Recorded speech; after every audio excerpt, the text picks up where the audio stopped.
very different approach this morning, okay? Usually I'll kind of take a text, we'll dissect it, we'll break it down, we'll go, what does it rightly mean and how do we rightly apply it to our lives? That's not what we're doing this morning, okay? So this morning it's kind of like going, once something is rightly understood and rightly applied, then so what? Like, what kind of difference does it make in our world and in our lives? And so that's what we're going to kind of look at it, give a little bit of an update on some things just happening as a part of this church, as you're a part of this body. And so I want to start by giving you kind of a framework or a lens that we'll carry with us as we think through some of these things. So pretend with me that you just inherited a soccer team, okay? Congratulations, someone in your family owned a soccer team, you didn't know about it, and they passed it on to you. So now you are the owner of a football club, okay? Fantastic, good for you. Now, your football club that you just inherited, this soccer team, they're like mediocre, okay? So they're not very good, and you need to make some changes as a new owner. Now, you have two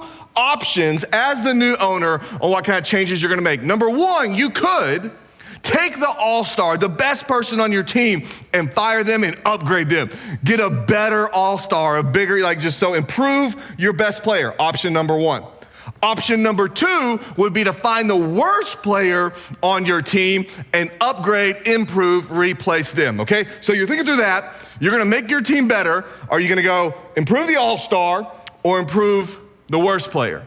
Now, this question was actually set forth in an economist and behavioral analysis and a statistician put together this research in a book called The Numbers Game, Chris Anderson, David Sally. And they looked at this exact concept. When it comes to soccer, if you want to improve and better your team, who do you upgrade? The best player or the worst player?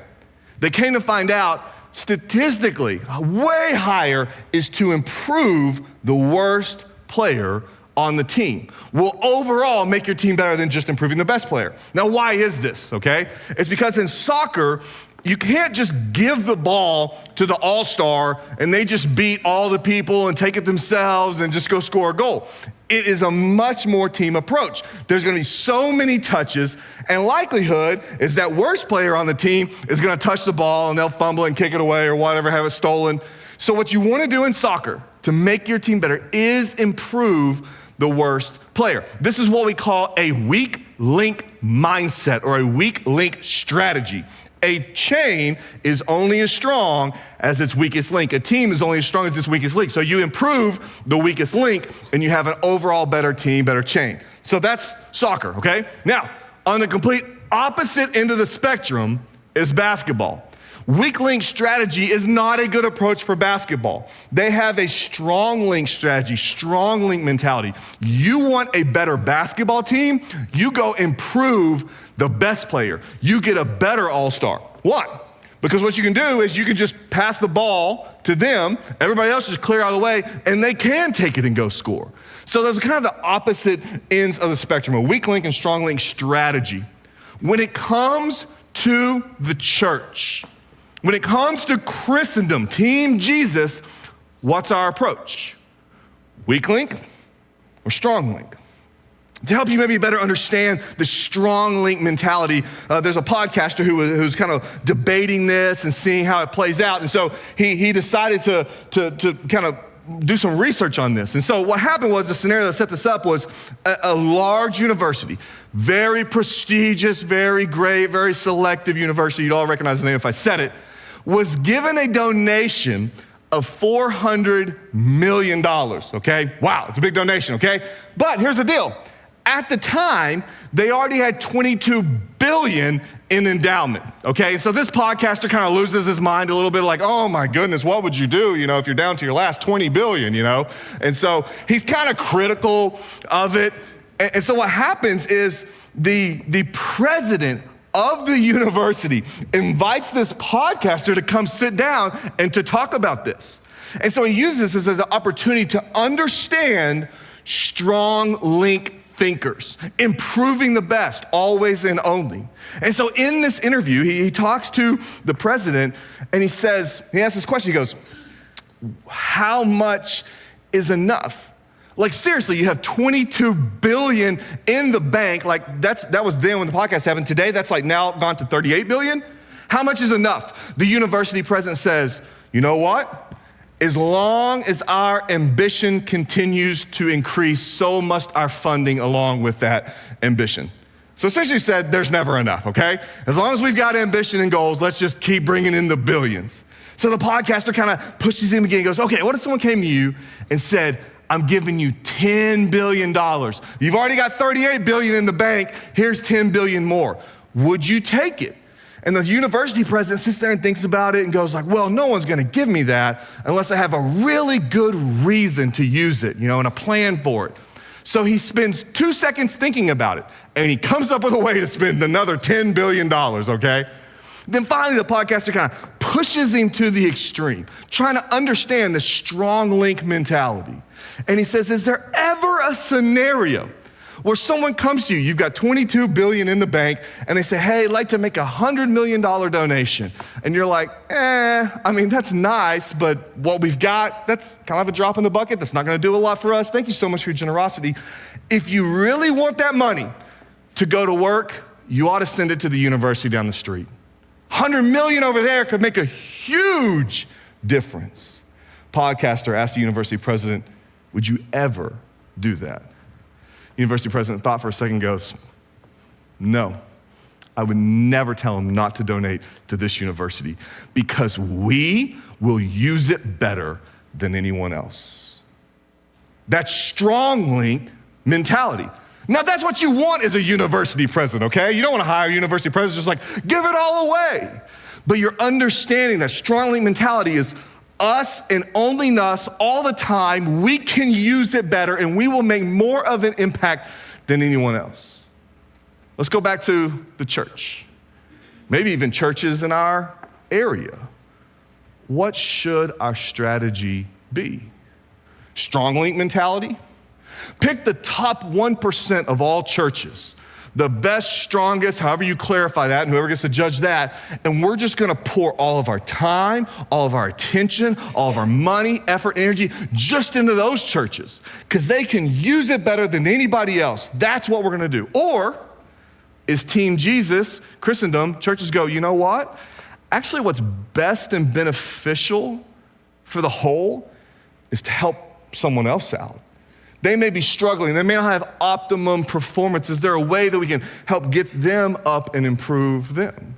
And I don't know if it's a right or wrong answer, but it may just be a strategy. For me, by the end of the podcast, as I'm listening to that, I know, I get it. He's got an angle, he's got a bias, and it worked, right? It kind of convinced me.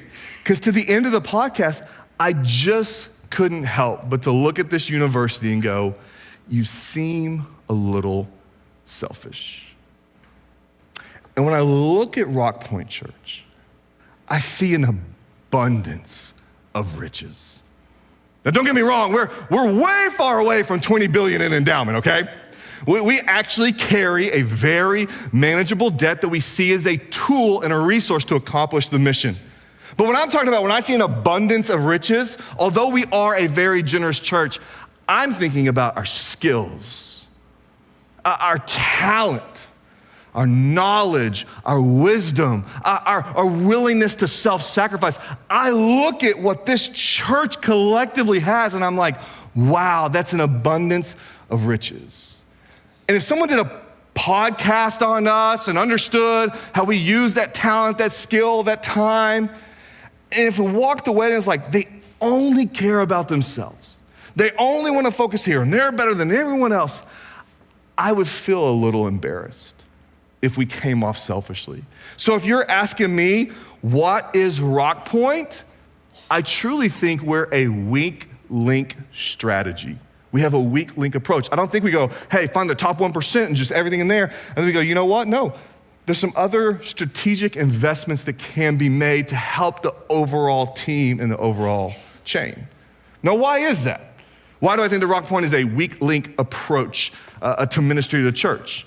Is that just we flipped a coin and that's what we decided on, or we just had a DNA preference, or what, I think it comes back to following Jesus. And when I look at Jesus, I kind of see that strategy. The way he conducts himself with leadership and with power, right? It's very different. I think it's very weak link, not strong link. So I want to read some passages to you. It's not new information. You've heard these passages, very familiar. But now I want you to take this filter, this lens, this paradigm, this framework, and set it on top of these passages. And you tell me. Jesus, knowing that the Father had given all things into his hand, he had come from God and was going back to God, he rose from supper. He laid aside his outer garment and taking a towel, he tied it around his waist. Then he poured water into a basin and began to wash the disciples' feet, to wipe them with the towel that was wrapped around him. He came to Simon Peter, who said to him, Lord, do you wash my feet? And Jesus answered him, what I am doing you do not understand now, but afterwards you will. And Peter had said to him, you shall never wash my feet. And Jesus answered him, if I do not wash you, you have no share with me. And so Peter said to him, Lord, not only my feet, but my hands and my head. And Jesus said to him, the one who is bathed does not need to wash except for his feet, but is completely clean. And you are clean, but not every one of you. For he knew who was to betray him. That's why he said, not all of you are clean. For when he had washed their feet and put on his outer garment, he resumed his place. And he said to them, do you understand what I've done for you? You call me teacher and Lord. And you are right, for so I am. Then if your Lord and your teacher have washed your feet, you also ought to wash one another's feet. I've given you an example that you should also do, just as I have done to you. You want to talk about power and leadership and top 1%? How about Jesus, the Lord, the Creator who spoke everything into being? And here at this, he says, no. Blessings and privileges don't just trickle up. It's not about just me, but he flips it. And he gets on his hands and feet and takes a towel and washes the mud and the muck and the mire. This is slaves' work, servants' work that he does. And he goes, and this is an example of what you are to do to others. One pastor says this, that the first temptation of every leader is to misuse their power to take instead of give. We see this when Israel wanted a king, a prophet came and warned them against it. Why? Here's what Samuel said. These will be the ways of the king who will reign over you. He will take your sons and appoint them to his chariots. He'll take your daughters to be perfumers and cooks and bakers. He'll take the best of your fields, take the best of your vineyards. He'll take a tenth of your grain. He'll take your male servants and female servants. He will take a tenth of your flock. Samuel is very repetitive because the temptation of every leader is to take instead of give. And so I think, man, when we see Jesus, he's not a taker. He's down on his hands and the weak link mindset in giving. One more familiar passage put this lens and this framework over it. A lawyer stood up to put Jesus to the test, saying, Teacher, what shall I do to inherit eternal life? And Jesus said to him, what is written in the law? How do you read it? And he answered, you shall love the Lord your God with all your heart, with all your soul, with all your strength, and all your mind, and love your neighbor as yourself. Jesus said to him, you've answered correctly. Do this, and you'll live. But desiring to justify himself, the lawyer asked Jesus, who is my neighbor? And Jesus replied, a man was going down from Jerusalem to Jericho and fell among robbers, who stripped him and beat him and departed, leaving him half dead. Now by chance, a priest was going down that road, and when he saw him, he passed by on the other side. So likewise, a Levite, when he came to the place, saw him and passed by on the other side. But a Samaritan, as he journeyed and he came to where he was, he saw him and he had compassion. He went to him and he bound up his wounds, pouring on oil and wine. Then he set him on his own animal, brought him to an inn to take care of him. The next day he took out 2 days' wages and gave them to the innkeeper, saying, take care of him, and whatever more you spend, I'll repay you when I come back. Which of these three do you think proved to be a neighbor to the man who fell among robbers? He said, the one who showed him mercy. And Jesus said, yes, now go and do likewise. The priest and the Levite have a strong link mentality. Their time, their skill, their knowledge, whatever they were doing was more important, had a greater impact than stopping and helping this man who was half dead. But yet the Samaritan has a weak link mindset. Saying, no, I actually think I'm gonna help this guy at expense to himself, at cost to himself, with nothing he's expecting in return. He gives and he helps. And Jesus raises up this example and says, go do likewise.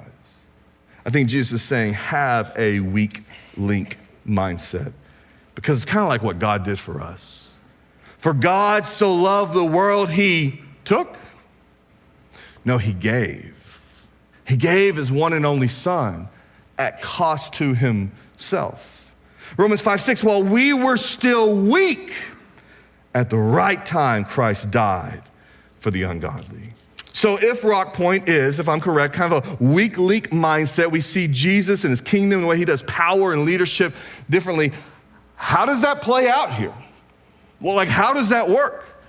And I think, I love this alliteration. I think Rock Point, we tithe of our time, our talent, and our treasure.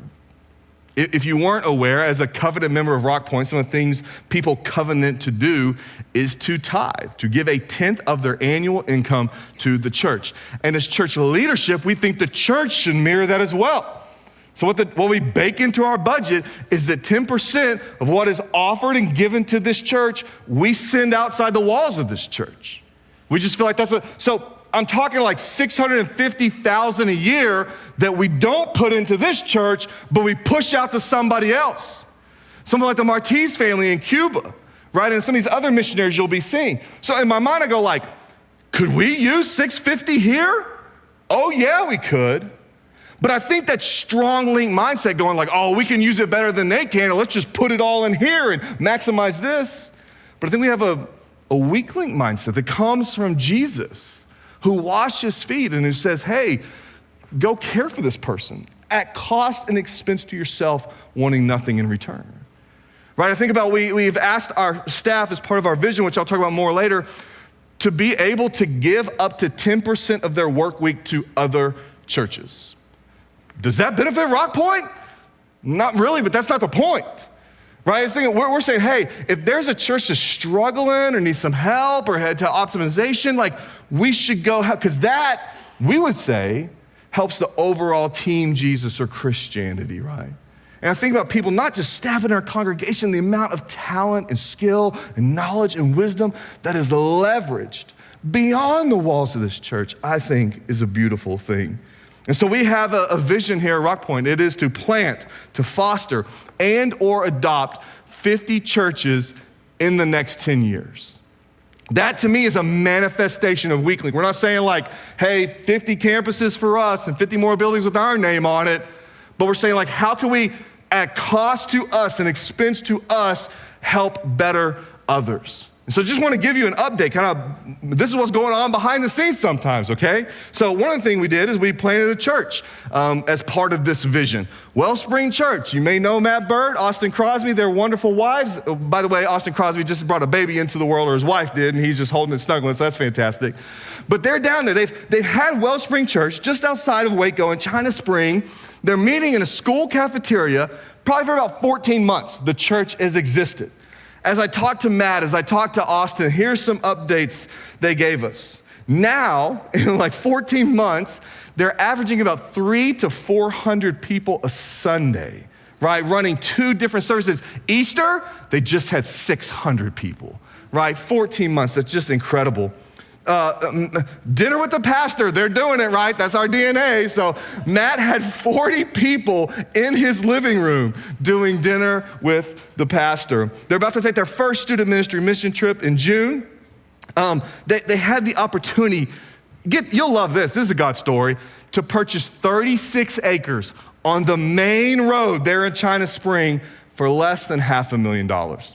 You buying 36 acres around here for $500,000? No, I don't think so. God was all over that. They will have that land paid off by the end of this year, praise God. And they got a big old sign up there, yeah. They put out a video on Facebook to reach out to the students, to the next generation in the China Spring area. One student saw it, started coming to church, made a connection there. His mom, not a believer, his mom did not come to church. Over months, the student finally got his mom to come be a part of this church. And on Easter, they baptized her. Just incredible what's happening there. I love this connection. There's a girl who grew up in Rock Point Church, goes down to McLennan Community College to play softball, and she's like, wait a second, my church is planting a church down here, let's go. And so like a girl who grew up here is now there at Wellspring. And she's on this softball team, and Crosby was telling me she's so evangelistic, and she continues to invite her teammates. And one girl, Anessia, just last week came to the church, put her faith and trust in Jesus Christ, and was baptized, right? Love what's happening there in China Spring. I got to go down there and preach for Matt one Sunday, and I just kept hearing time and time again, we needed a church like this in our area. And I go like, that cost us something. We don't benefit, the kingdom benefits. Like we sent ministers and we sent money, right? But look what God is doing. We're gonna plant 3 churches in the next 3 years. We've got one going out this year, one going out next year, one going out the year after that. Parker Square, just 3 miles down the road, is a part of this vision to make more and better followers of Christ. We haven't even been in there in a year. Like grand opening was September, okay? So not even a year. We launched that thing with 125 people. Right now we're averaging over 450 on a Sunday morning. Over on Easter, we had over 850 people attend the Parker Square campus over all ministries for Easter. We've had 200 adult first-time visitors that actually told us they were first-time visitors, okay? That's resulted in like 40 new members, 8 baptisms in less than a year, just 3 miles down the road. And then we have a young adult service reaching college students happening every single Thursday night. And one of the best things for me, there's a little phone booth office up there. It's like 2 feet by 2 feet, and I'll write a sermon there. And I walk out one day and I look down at the gym, and there's colors everywhere. I mean, the thing's decorated like crazy. There's this, balloons and this, that. I'm like, what is happening? And your church is hosting a prom for Marcus special needs students, where they get to come and to celebrate. And I like love and hate officing over there because that building's like always in use. There's always like, children and Bible studies and all kinds of stuff, so it's hard to work over there, but it's awesome seeing the resource. As part of this, like planning, fostering, adopting 50 churches, there's a church called Elevation. They had the big nasty freeze that we had, and the lease space like exploded and water everywhere, and they couldn't lease, and so they're like, we don't do a building, let's just be a house church, So like imagine we did that with you guys, overnight they're like, all right, we're 200 house churches. So they did that, they're like 4 to 5 house churches, and they're trying to figure out like, how do we record video and how do we get, a consistent audio quality and this, that, and the other? And they can't figure it out. And so they came to us and we partnered with them at cost and expense to stuff and our own staff. So our production crew, who was phenomenal with keeping this like local body up to speed, they jumped in. And they went, and so that church records on some of our equipment, and some of our guys were teaching them how to run audio, and here's how to do sound, and here's how to do lights, and here's how to make it. So we're like helping a little house church in the area. It's got 4 or 5 house churches, have this like incredible streaming and consistent quality amongst all their house churches. Another church in the area, Lake Country, absolute mess. I don't know how or why, but the pastor like leaves or gets fired, and he's like suing the church for wrongful termination, but he like takes the keys and like locks the church out of the church building. And so like they can't meet there anymore, and they're being sued. And so like they're trying to like meet in another place. So you can imagine the growth momentum this church has, right? And so finally, like after 9 months of not meeting in their space, and they get the keys back and they get into their church. Now they gotta get a new pastor. It's a mess. And the pastor knows Ron, and so we kind of make a connection with our staff, and they just go, can you help us? And here's some areas they need. And so our children's pastors went down there, kind of toured, walked around, and when they were there on a Sunday morning, they watched a new family come in, look around, had their children with them. They studied the lobby, looked in the children's wing, and then turned around and left. Probably because they didn't feel safe. And so that's not a church that yet has systems and check-ins and name tags and t-shirts and all the things. And so the knowledge and experience of our children's workers, they were able to go, I love the list Christy showed me. It's like 30 things long that they need to do. But if they can do those things and we can help in that way, man, that family can come and feel good and comfortable and confident and plug in So that's one of the things we're doing. We have another, our very own church, we have Indian families. There's a growing Indian population. And so some of these Indian families have come to us and said, like, we want to reach our Indian neighbors with the gospel of Jesus Christ. And so we have Rock Point now has an Indian fellowship, and it meets the third Saturday of every month in Parker Square. And so I got to be invited to come speak at the very first one. There's 45 people there, all Indian families and couples, right? And so I'm sitting there and kind of preaching mission and vision and evangelism, and we're singing songs in English. We're singing songs in Hindi. I'm not singing, in Hindi, and then in Telugu, right? And I'm sitting in the back of the room, and I just start weeping, because I forgot how big our God was. Like that his only language is English. And it's just, I was reminded that day. And to watch these 45 Indian families go, we want to reach our friends and our neighbors with the gospel of Jesus Christ. Praise God. We get to do that, be a part of that. And the African-American pastor who had retired, but members of his congregation said, like, come out of retirement, like start a new church. And so he did, and they were meeting at the Star in Frisco, and then COVID hit and it shut down. So he's like, we're a Zoom church. And he's been doing Zoom church for 2 years.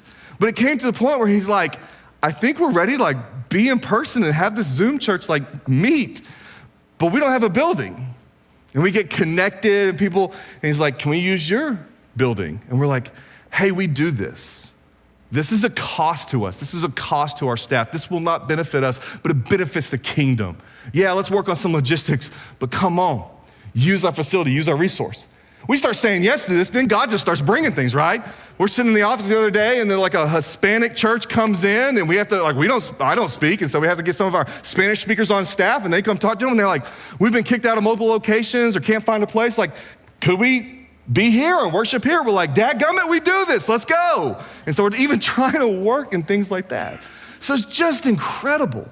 When you have this weak link mindset and you're not like, it's all about us and we're the best and all our resources and money and time go to us, but you start looking like, man, how do we increase the strength of the overall chain and the overall team? And God has just done amazing, amazing things. But I want to end today by inviting some of my friends to the stage. Noel Marie Jerky are longtime members here, serve with me in student ministry, and they've got some great, great things happening. So yeah, let's bring them up to the stage. We got some guys gonna bring some tables out.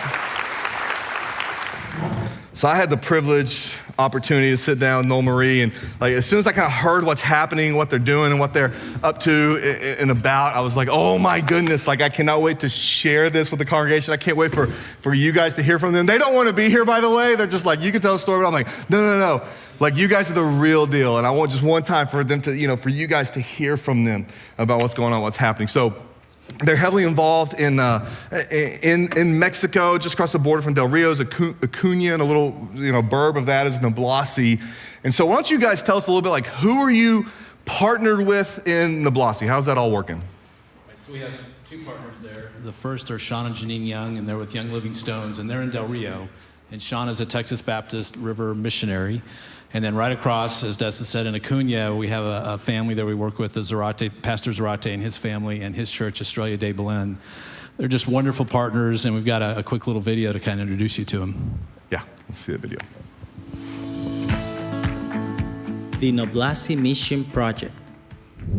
Located in Acuña, Mexico, across the border from Del Rio, Texas. This is the Noblessi neighborhood. Estrella de Belén is a church in Acuña pastored by Antelmo Zárate. They have a mission project in the Noblessi neighborhood of Acuña. They provide weekly education programs, Bible studies, and church service on Sunday.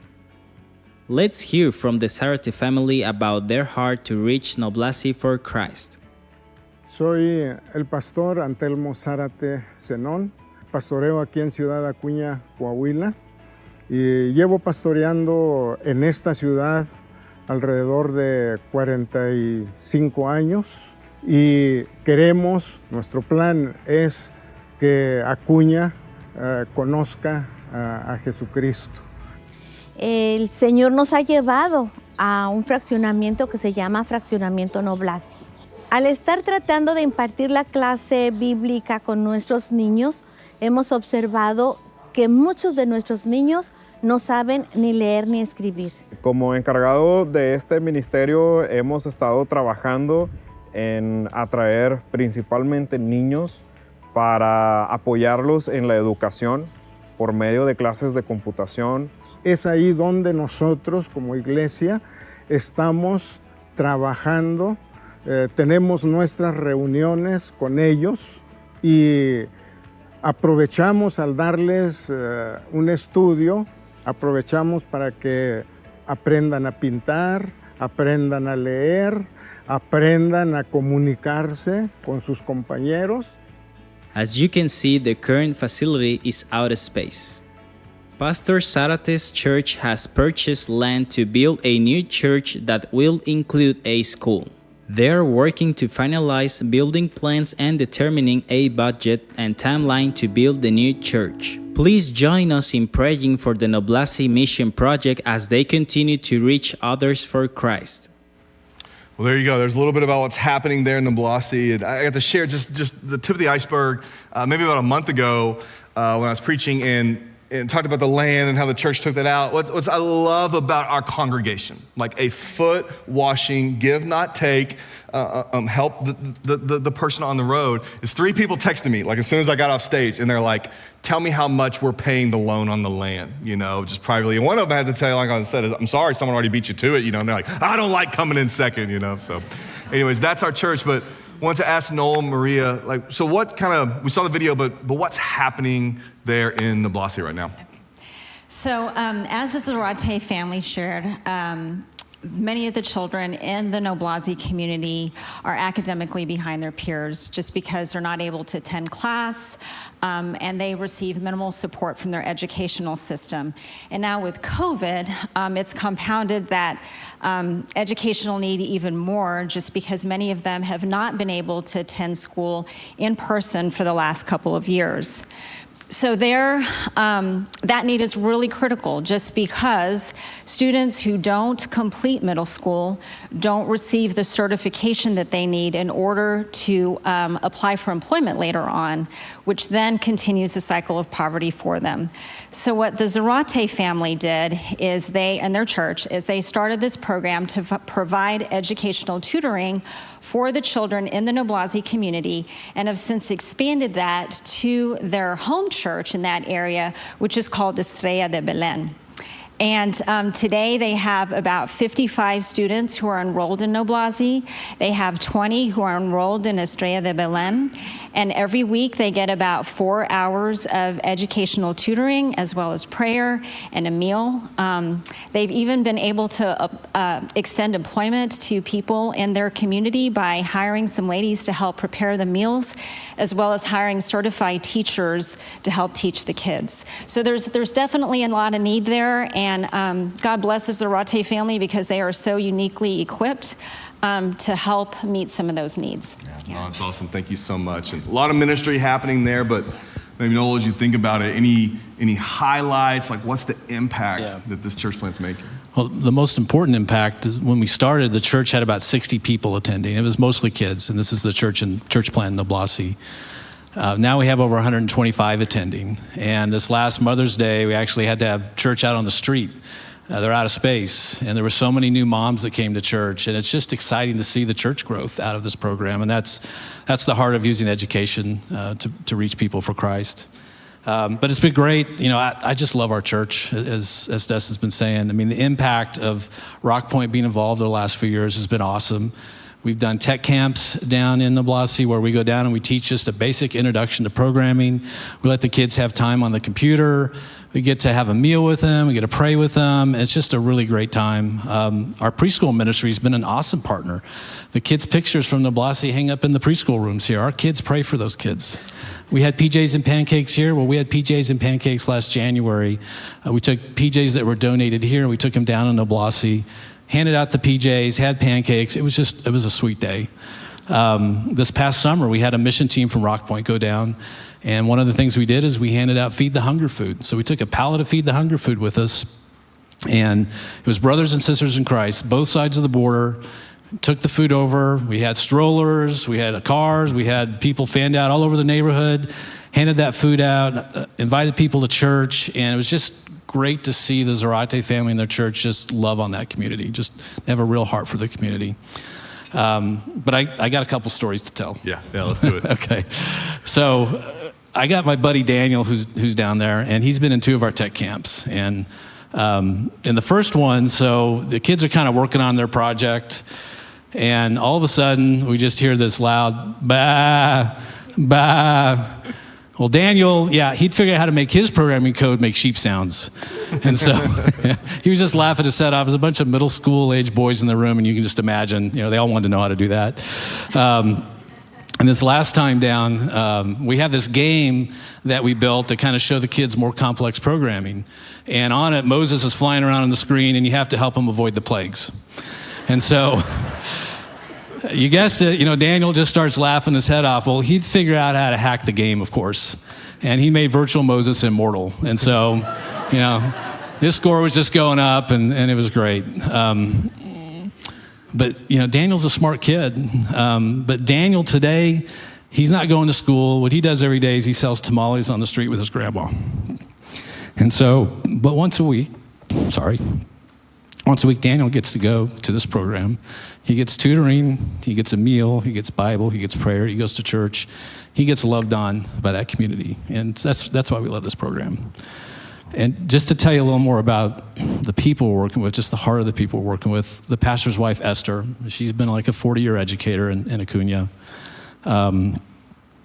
We had to walk across the bridge one day in the Mexicos. We didn't have a ride.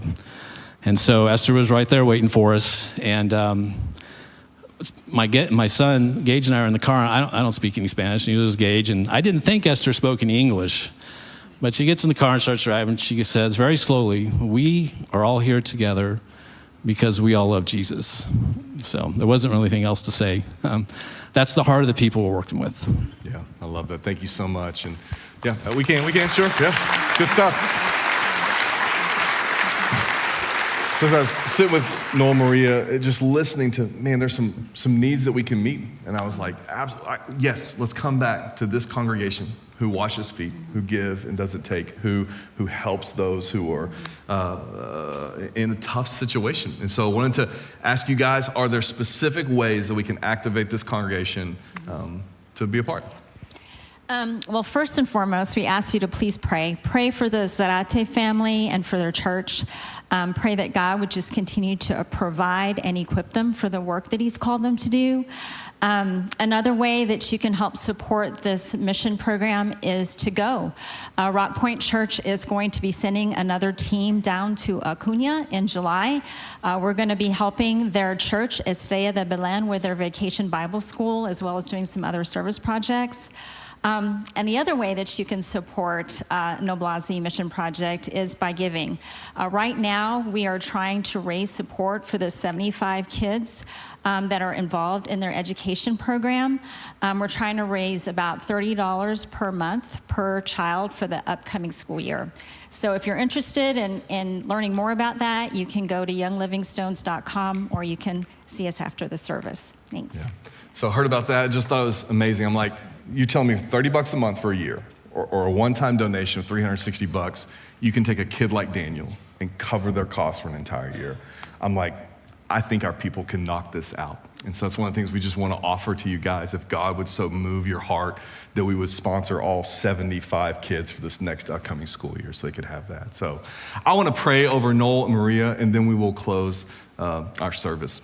God, thank you so much for this incredible couple who is the salt of the earth, who is a light in the darkness. God, thank you for the way that they're loving, they're ministering, they're caring, they're pouring themselves out at expense to them, seeking nothing in return. And God, thank you for them presenting us with incredible opportunities to pray and to give and to go, that we can continue to see your name and the gospel message go forward, to meet good physical, tangible needs as well as spiritual needs as well. So continue to bless that church plant there in Noblessi. It's in your name we pray. Amen. Thank you guys.